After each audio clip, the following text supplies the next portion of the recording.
It is Thursday morning, bright and sunny, and an alarmingly warm week here in the Chicago region. It has been just perfect weather for autumn. Indian summer has unfolded across the land. How are things up north, Barret? It's gorgeous here. Yeah, watching the last apples still on the crab apple tree outside the window and enjoying this warmer weather. I did see that it is basically predicted to end roughly next Tuesday. I think it's dropping into the sub freezing temperatures and staying there for an indefinite period of time. So we can enjoy this last kind of glimpse of fall before it turns into winter here. Yeah, it is going to be weird, but one of the things that's variable, like everything else with this material reality, is the impact of current phenomenon. And we've got this volcano in Bali that is going to be churning out a lot of ash and soot. So we may actually end up with a blanket around the planet and have a little bit of an anomalous sort of winter here. Who knows which direction it goes? It may get colder, it may get warmer. But that's the beauty of living in the material world. If you try to contain it or try to control it, it is going to give you issues. Yeah, yeah. And that's what we try to do, right? We try to fix the world, we try to make it better, we try to this, that, and the other. And we're learning that that's not really the answer, right? The answer is not in trying to make this world better. It's in trying and letting our inner grievances go and finding a sense of peace that passeth understanding, right? So the peace that passeth understanding, it means being happy for no reason, right? We don't need a reason for happiness because happiness is who we are.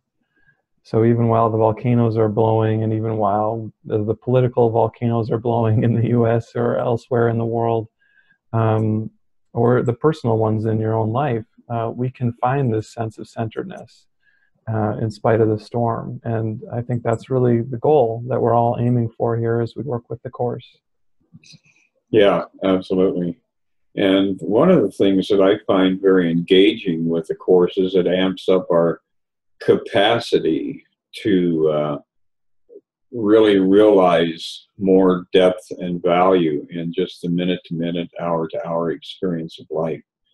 And we are coming out of Thanksgiving weekend. It was, kind of a big romp with Black Friday and people tearing down doors and creating all sorts of chaos. And we practically lost the internet on Monday with Cyber Monday.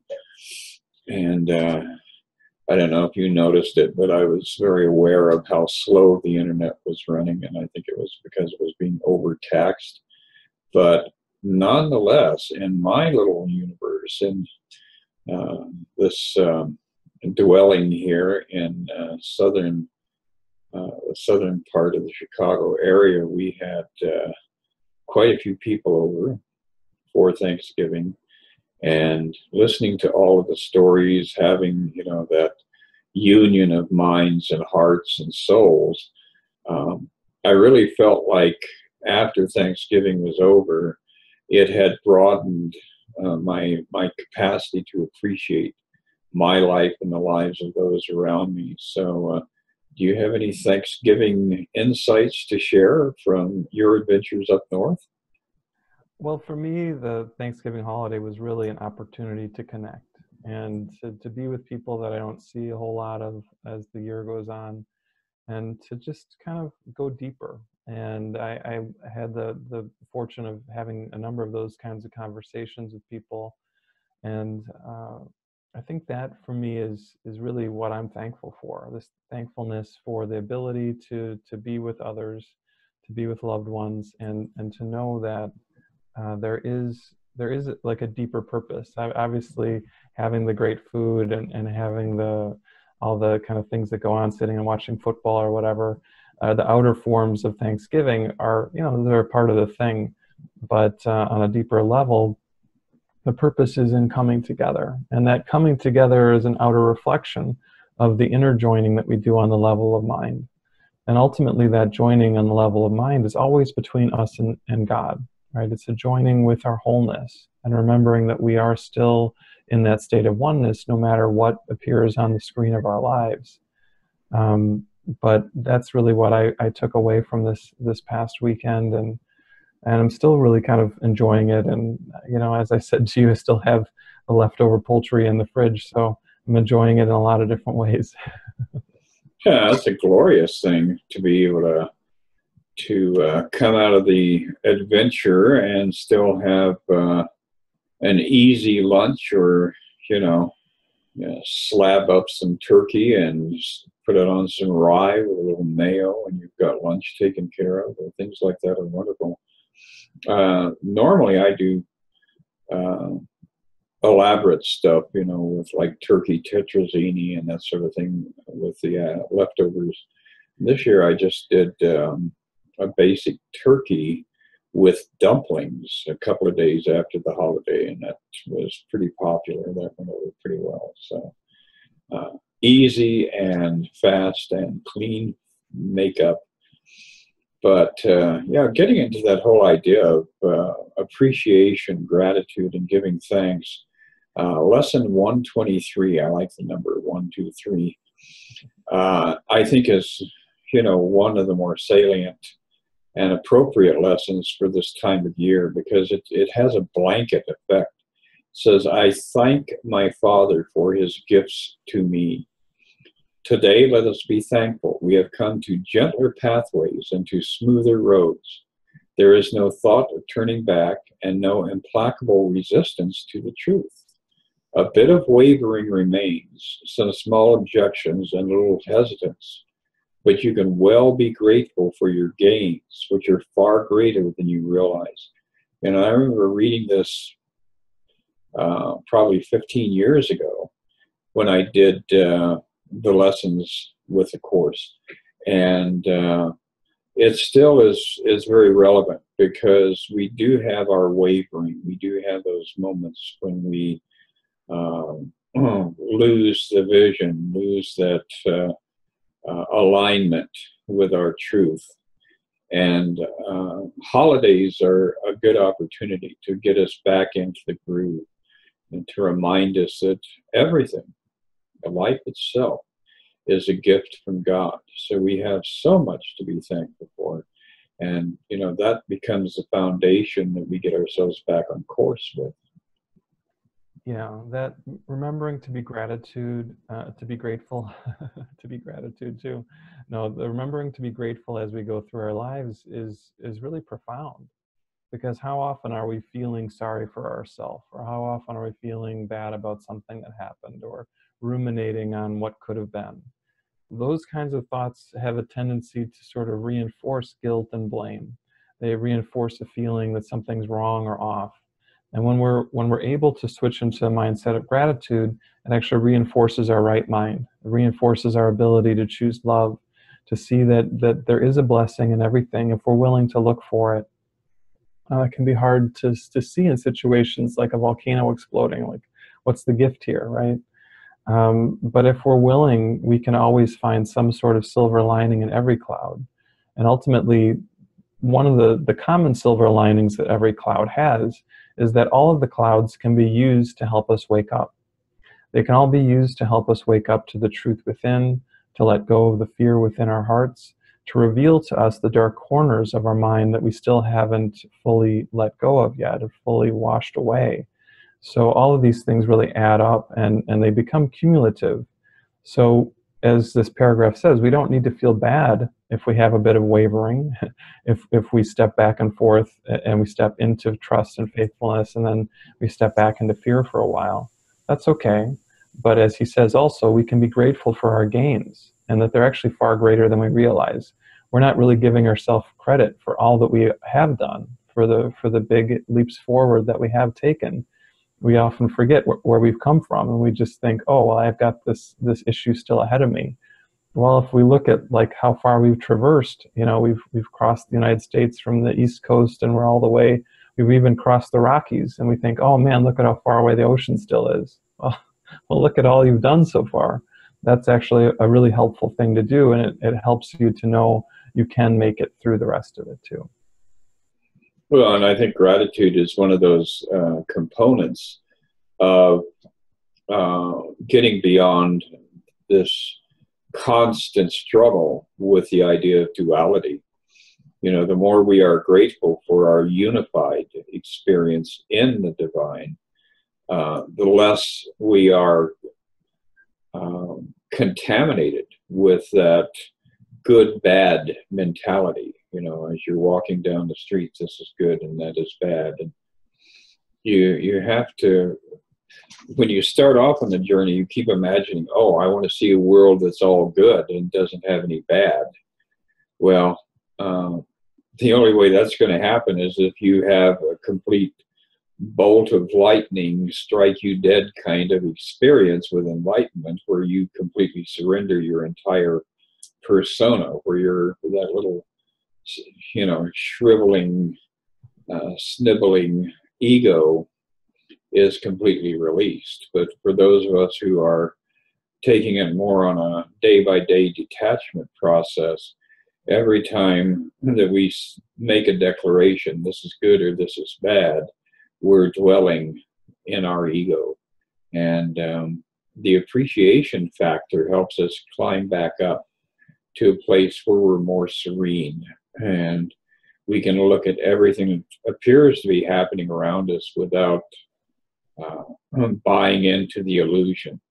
That doesn't mean that we can't have a certain level of compassion for those around us, but we don't want to slide into a state of empathy and reinforce the negativity or the positivity, either one of them, in other people's lives. We want to have us all become detached and become perfect as we were created. That was one of my favorite lines by Jesus in the Bible: be ye therefore perfect, even as your Father which is in heaven is perfect also.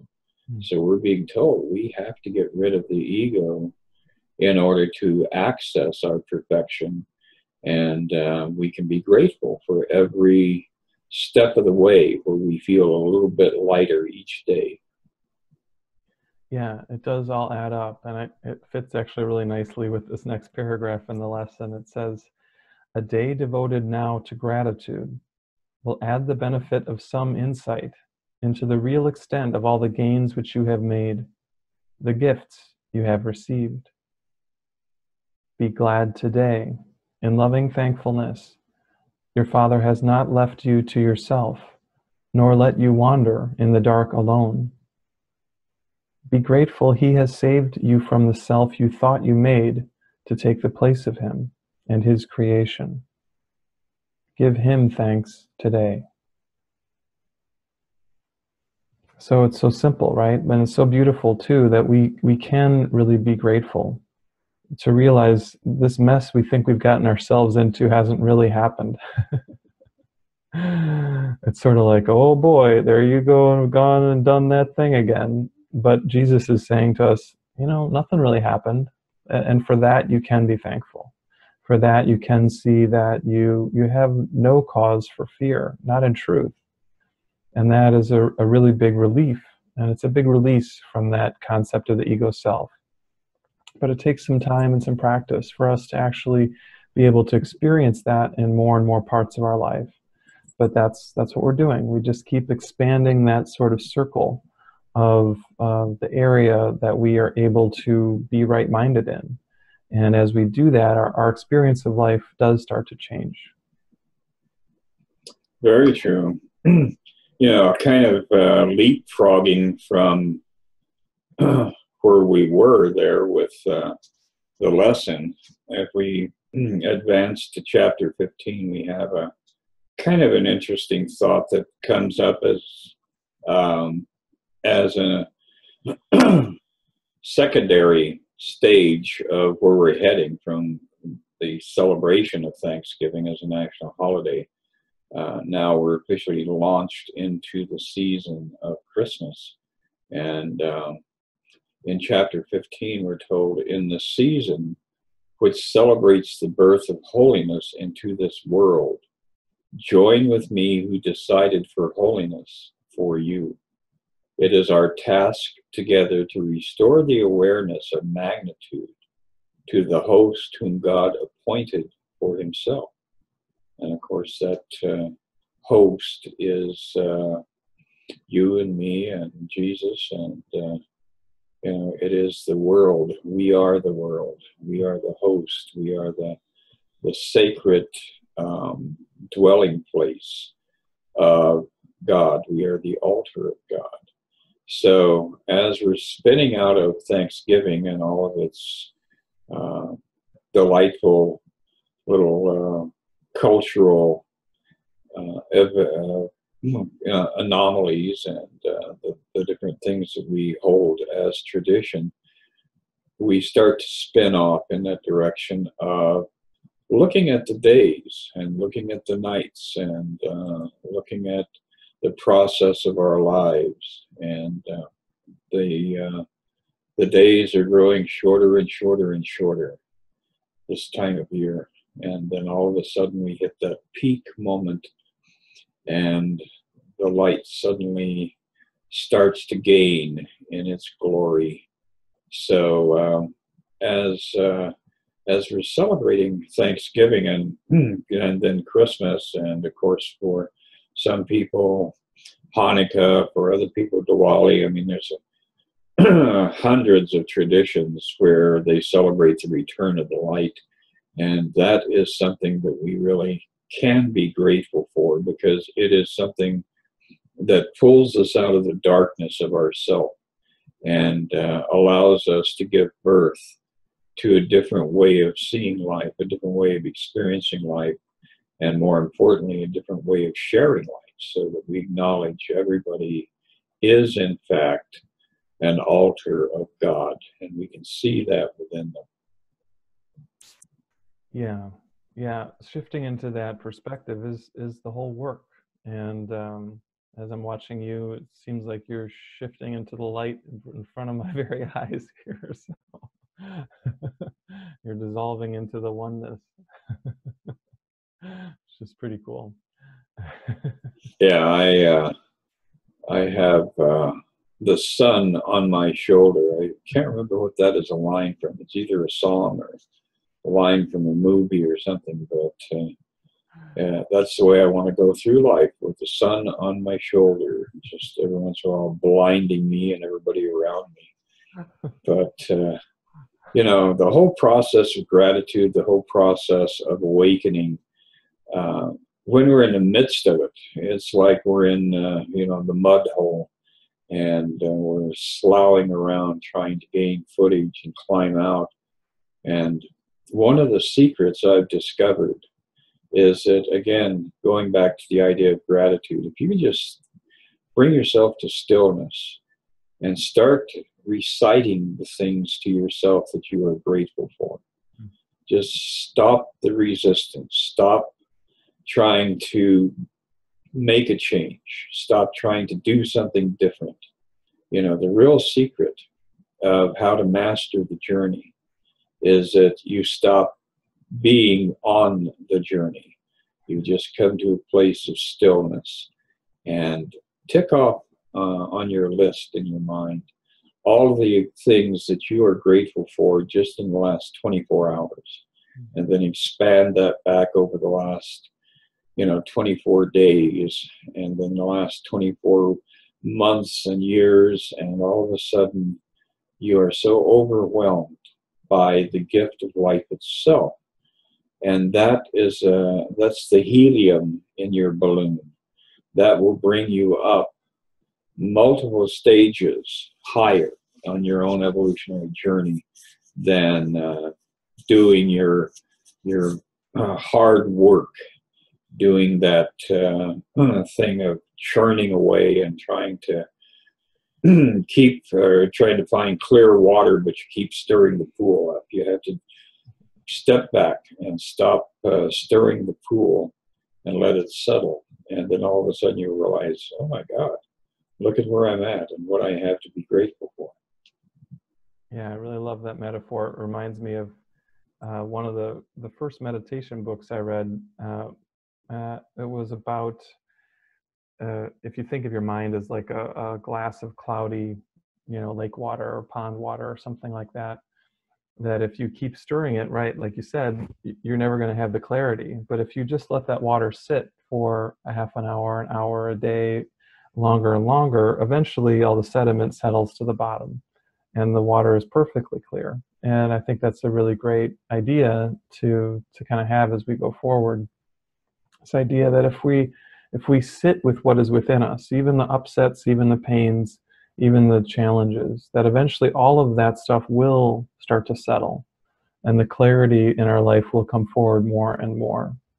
So another thing I just wanted to share was a poem of Helen Schuckman's that's in her collection of poetry that's called The Gifts of God, which I highly recommend to everyone. It's a really great resource for just beautiful messages in line with the Course and its teachings. So this poem is called The Silent Way. Choose once again, for it is given you to trail the peace of God across the world without exception. Every child receives the gifts you bring, and men and women turn to you in thankfulness. With joy are you accepted everywhere, for you have come only to bring infinity's appeal to those who are as infinite as He. You come with memory of God in you, to waken the same memory in those in whom it seems to sleep. The world would die without its saviors. Do not then deny your proper place, for Christ has called to you to follow Him and choose the silent way that brings you to eternity today. So it's a great appeal, right? This is this gentle call that we're all asked to follow. And all we have to do is just kind of go into quietness a bit and hear that call within. As Jesus says, all are called and few choose to listen. So be one of the few, this holiday season and always in your life, be one of the few who chooses to listen to the love within. It's good for you too, right? It's good for all of us, and it gives us even more to be grateful for. So it's like a self-perpetuating ascension process. You can just get higher and higher and higher, approaching it from that level. Yeah, and that's really, I think, what this is all about. So I think on this sort of time of Thanksgiving, as we're reflecting on the holiday that just was and moving towards the bigger holiday season here in December soon, I just encourage you to remember what all of it is for. And really what all of it is for is it's for your awakening. Are you going to use it for that purpose, or are you going to get wrapped up into the dramas? And don't be so hard on yourself when you notice that's what you do. Just notice that that's what you're doing and say, what do I really want here? What I really want is peace. What I really want is joy. And just let those answers come forward in you, because it's going to really help make this holiday season be the best that it can. Absolutely. And well, we can kind of wind it up on that note. A week from now, we will reconvene and have even more delightful dialogue about this joyous time of the year. The good times keep rolling, that's for sure. Well, I'll see you in a week, Barret. All right, look forward to it. Have a great day, Chris. You too. Bye. Bye.